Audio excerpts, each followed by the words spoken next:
Welcome to the Learning Pines YouTube. We hope this video helps. You start now, confirm your Roku remote responds and the TV is on. Once ready, press Home, navigate to Settings, then TV Picture Settings. This moves you to the controls that actually change brightness. Make sure you know which input is active because HDMI inputs can use different profiles. Also check Picture Mode, it affects baseline brightness. These steps put you where changes take effect. Proceed so you can modify measured values and see immediate feedback on screen.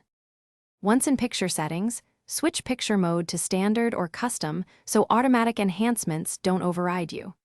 You'll adjust brightness first to set black levels, then contrast to protect highlights, and backlight to control perceived light output.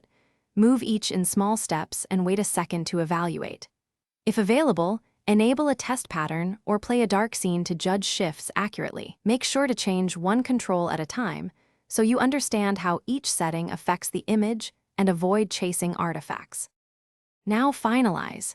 Save the profile or leave custom active, then compare the result across apps and inputs to confirm consistency.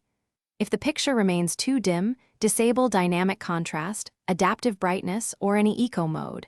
These often limit peak brightness to save power. Once done, perform a quick restart of the TV. If problems persist, check the HDMI cable and port, or reset picture settings to default and repeat adjustments. These steps resolve most brightness issues. If not, hardware inspection may be required. Thanks for watching. Consider subscribing if we helped you.